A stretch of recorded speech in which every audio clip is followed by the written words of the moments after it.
സ്വതന്ത്ര ഇന്ത്യയുടെ രാഷ്ട്രീയ ചരിത്രത്തിൽ ഭയപ്പെടുത്തുന്ന ഓർമ്മകളാണ് കോൺഗ്രസിന്റെ കാലത്തെ അടിയന്തരാവസ്ഥ. ഇന്ദിരാഗാന്ധിയുടെ നേതൃത്വത്തിലുള്ള കോൺഗ്രസ് ഭരണകൂടം നടപ്പിലാക്കിയ അടിയന്തരാവസ്ഥയ്ക്ക് ഇന്നേക്ക് 51 ആണ്ടുകൾ തികയുന്നു.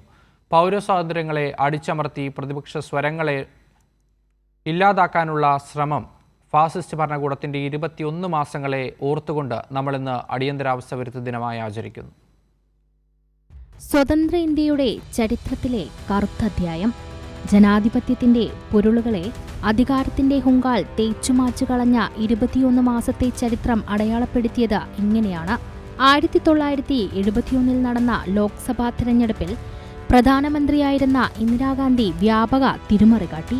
അലഹാബാദ് ഹൈക്കോടതി ഇന്ദിരാഗാന്ധിയെ കുറ്റക്കാരിയായി കണ്ടെത്തി. റായ്ബറേലിയിൽ ഇന്ദിരയുടെ പ്രധാന എതിർ സ്ഥാനാർത്ഥിയായിരുന്ന രാജ്നാരായണൻ നൽകിയ ഹർജി സ്വീകരിച്ച അലഹാബാദ് ഹൈക്കോടതി തെരഞ്ഞെടുപ്പ് അസാധുവായി പ്രഖ്യാപിച്ചു. 1975 ജൂൺ 12 വിധി പ്രഖ്യാപനത്തിൽ 6 വർഷത്തേക്ക് മത്സരിക്കുന്നതിൽ നിന്ന് ഇന്ദിരയെ വിലക്കുകയും ചെയ്തു. ഇന്ദിരയ്ക്കെതിരെ രാജ്യത്ത് പ്രക്ഷോഭം അലയടിച്ചു. പ്രതിഷേധത്തെ അടിച്ചൊതുക്കാൻ രാഷ്ട്രപതിയോട് രാജ്യത്ത് അടിയന്തരാവസ്ഥ പ്രഖ്യാപിക്കാൻ ആഹ്വാനം ചെയ്തു. 1975 ജൂൺ 25 ഭരണഘടനാ വകുപ്പ് 352 പ്രകാരം രാജ്യത്ത് അടിയന്തരാവസ്ഥ പ്രഖ്യാപിച്ചു.